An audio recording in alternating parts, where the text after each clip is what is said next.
नमस्कार दोस्तों, स्वागत है आप सभी का महात्मा गौतम बुद्ध की एक और प्रेरणादायक कहानी में। खुद को पहचानना सीखो। दोस्तों, आज की यह कहानी आपके लिए बहुत ही अच्छी सीख देने वाली कहानी है, इसीलिए कहानी को शुरू से लेकर अंत तक जरूर देखें, जिससे कि आप अपने अंदर छिपी प्रतिभा और टैलेंट को पहचान पाओगे। आइए दोस्तों, कहानी को शुरू करते हैं। किसी शहर के रेलवे स्टेशन पर एक भिखारी रहता था। वह वहां आने जाने वाले रेलगाड़ियों में बैठे यात्रियों से भीख मांगकर अपना पेट भरता था। एक दिन जब वह भीख मांग रहा था तो सूट बूट पहने एक लंबा सा व्यक्ति उसे दिखा। उसने सोचा कि यह व्यक्ति बहुत अमीर लगता है, इससे भीख मांगने पर यह मुझे जरूर अच्छे पैसे देगा। वह उस लंबे व्यक्ति से भीख मांगने लगा। भिखारी को देखकर उस लंबे व्यक्ति ने कहा, तुम हमेशा मांगते ही हो, क्या कभी किसी को कुछ देते भी हो? भिखारी बोला, साहब, मैं तो भिखारी हूँ, हमेशा लोगों से मांगता ही रहता हूँ। मेरी इतनी औकात कहाँ कि मैं किसी को कुछ दे सकूं। लंबा व्यक्ति बोला, जब किसी को कुछ दे नहीं सकते तो तुम्हें मांगने का भी कोई हक नहीं है। मैं एक व्यापारी हूँ और लेन देन में ही विश्वास रखता हूँ। अगर तुम्हारे पास मुझे कुछ देने को हो तभी मैं तुम्हें बदले में कुछ दे सकता हूँ। तभी वह स्टेशन आ गया जहाँ पर उस लंबे व्यक्ति को उतरना था। वह ट्रेन से उतरा और चला गया। इधर भिखारी उसकी कही गई बात के बारे में सोचने लगा। उस लंबे व्यक्ति के द्वारा कही गई बात उस भिखारी के दिल में उतर गई। वह सोचने लगा कि शायद मुझे भीख में अधिक पैसा इसलिए नहीं मिलता क्योंकि मैं उसके बदले में किसी को कुछ नहीं दे पाता हूँ। लेकिन मैं तो भिखारी हूँ, किसी को कुछ देने लायक भी नहीं हूँ। लेकिन कब तक मैं लोगों को बिना कुछ दिए केवल मांगता ही रहूंगा? बहुत सोचने के बाद उस भिखारी ने निर्णय किया कि जो भी व्यक्ति उसे भीख देगा तो उसके बदले में वह भी उस व्यक्ति को कुछ जरूर देगा। लेकिन अब उसके दिमाग में यह प्रश्न चल रहा था कि वह खुद भिखारी है तो भीख के बदले वह दूसरों को क्या दे सकता है। इस बात को सोचते हुए 2 दिन हो गए, लेकिन उसे अपने प्रश्न का उत्तर नहीं मिला था। तीसरे दिन जब वह स्टेशन के पास बैठा हुआ था तभी उसकी नजर कुछ फूलों पर पड़ी जो स्टेशन के आसपास के पौधों पर खिल रहे थे। उसने सोचा, क्यों न मैं लोगों को भीख के बदले कुछ फूल दे दिया करूं। उसको अपना यह विचार अच्छा लगा और उसने वहां से कुछ फूल तोड़ लिए। अब वह ट्रेन में भीख मांगने पहुंचा। अब जब भी कोई उसे भीख देता तो उसके बदले में वह भीख देने वालों को कुछ फूल दे दिया करता। उन फूलों को लोग खुश होकर अपने पास रख लिया करते थे। अब भिखारी रोज फूल तोड़ता और भीख के बदले उन फूलों को लोगों में बांट देता था। कुछ ही दिनों में उसने महसूस किया अब उसे बहुत अधिक लोग भीख देने लगे हैं। वह स्टेशन के पास के सभी फूलों को तोड़ लाता था। जब तक उसके पास फूल रहते थे तब तक उसे बहुत से लोग भीख देते थे। लेकिन जब फूल बांटते बांटते खत्म हो जाते थे तो उसे भीख भी नहीं मिलती थी। अब रोज ऐसा ही चलता रहा। एक दिन जब वह भीख मांग रहा था तो उसने देखा कि वही लंबा व्यक्ति ट्रेन में बैठा है जिसकी वजह से उसे भीख के बदले फूल देने की प्रेरणा मिली थी। वह तुरंत उस व्यक्ति के पास पहुंच गया और भीख मांगते हुए बोला, आज मेरे पास आपको देने के लिए कुछ फूल है, आप मुझे भीख दीजिए तो बदले में मैं आपको कुछ फूल दूंगा। उस लंबे व्यक्ति ने उसे भीख के रूप में कुछ पैसे दे दिए और भिखारी ने कुछ फूल उसे दे दिए। उस लंबे व्यक्ति को यह बात बहुत पसंद आई। वह बोला, वाह क्या बात है, आज तुम भी मेरी तरह एक व्यापारी बन गए हो। इतना कहकर फूल लेकर वह लंबा व्यक्ति अपने स्टेशन पर उतर गया। लेकिन उस लंबे व्यक्ति द्वारा कही गई बात एक बार फिर से उस भिखारी के दिल में उतर गई। वह बार बार उस लंबे व्यक्ति के द्वारा कही गई लाइन के बारे में सोचने लगा और बहुत खुश होने लगा। उसकी आंखें चमकने लगी। उसे लगने लगा कि अब उसके हाथों सफलता की वह चाबी लग गई है जिसके द्वारा वह अपने जीवन को बदल सकता है।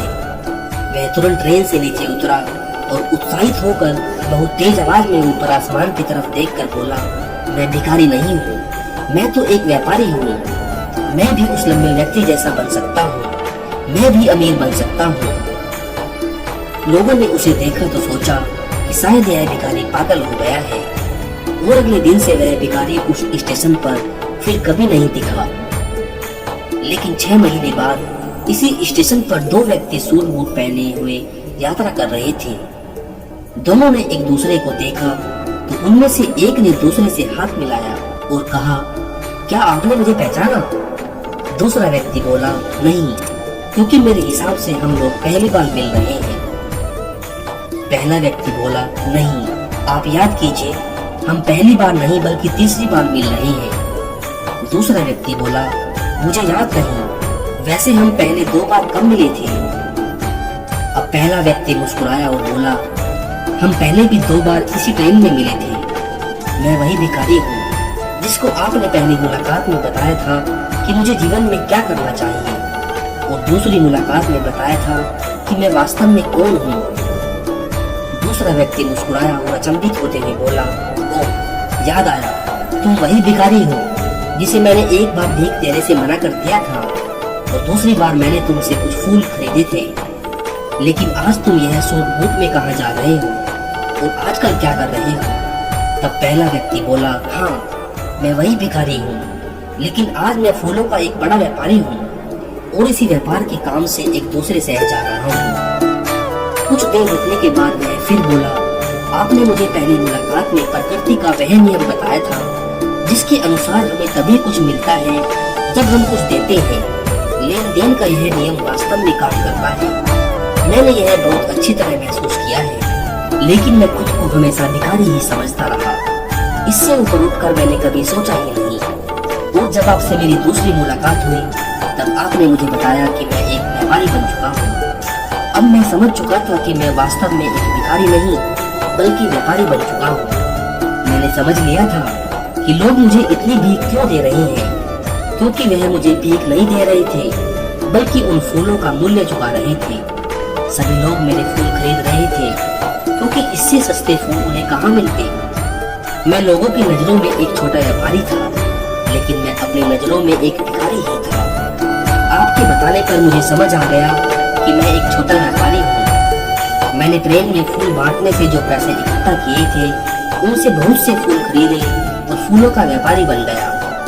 यहाँ के लोगों को फूल बहुत पसंद है और उनकी इसी पसंद ने मुझे आज फूलों का एक बहुत बड़ा व्यापारी बना दिया। उन व्यापारी अब खुश थे और स्टेशन आने पर साथ उतरे और अपने अपने व्यापार की बात करते हुए आगे बढ़ गए। दोस्तों, इस कहानी से हमें बहुत कुछ सीखने को मिलता है। कहानी में लंबा व्यापारी गिव एंड टेक के रूल को बहुत अच्छी तरह जानता था। दुनिया के सभी बड़े व्यापारी इसी लाइफ रूल का यूज करके बड़े व्यापारी बन पाए हैं। इस फार्मूले को उसने भिखारी को भी बताया। भिखारी ने इस नेचुरल रूल को अपना लिया और इसका असर उसके जीवन में साफ दिखाई भी देने लगा। वह जान चुका था कि उसे क्या करना चाहिए, लेकिन अपनी छोटी सोच के कारण वह खुद को भिखारी ही मानता रहा। वह स्वयं को पहचान नहीं पाया, वह अपने आत्मसम्मान को नहीं जगा पाया, जिसकी वजह से अपनी थिंकिंग भी नहीं बदल पाया। यह कहानी हमें बताती है कि यदि हम अपनी सोच बदल दें तो उससे कुछ भी हासिल किया जा सकता है। यदि हम खुद को छोटा समझते रहेंगे तो हम हमेशा छोटे ही बने रहेंगे। बड़ा बनने के लिए हमें अपने विचारों को बदलना होगा। हमें खुद के बारे में बड़ा सोचना होगा, तभी हम बड़े बन पाएंगे। कहानी में भिखारी खुद को भिखारी ही समझता रहा और भिखारी ही बना रहा, लेकिन जब उसे पता चला कि वह तो एक व्यापारी है तो उसने अपना विचार बदला। अपने बारे में विचार बदलने से उसका जीवन भी बदल गया। उस लंबे व्यक्ति ने तो केवल उसका आत्मसम्मान जगा दिया था और वह इसी कारण भिखारी से एक बहुत बड़ा व्यापारी बन पाया था। उस लंबे व्यक्ति की बातों से उस भिखारी के जीवन में बहुत बड़ा बदलाव आया। वास्तव में उस भिखारी का सेल्फ रेस्पेक्ट जाग गया था। और सेल्फ रेस्पेक्ट और कुछ नहीं बल्कि हमारी खुद के बारे में सोच होती है। आप भी प्रकृति के इस नियम को सीखिए, अपना आत्मसम्मान को जागृत कीजिए, अपनी सोच को बदलिए और उसे बहुत बड़ा बनाइए। ऐसा करके तो देखिए, आप पाएंगे कि आपका जीवन बदल चुका है तथा आप एक पहाड़ पर सबसे ऊपर खड़े हैं और पहाड़ का नाम है सफलता, सक्सेस। दोस्तों, हमारी आज की कहानी आपको कैसी लगी कमेंट के माध्यम से मुझे जरूर बताएं। वीडियो को प्यारे प्यारे लाइक करके चैनल को शेयर और सब्सक्राइब जरूर कर लीजिए।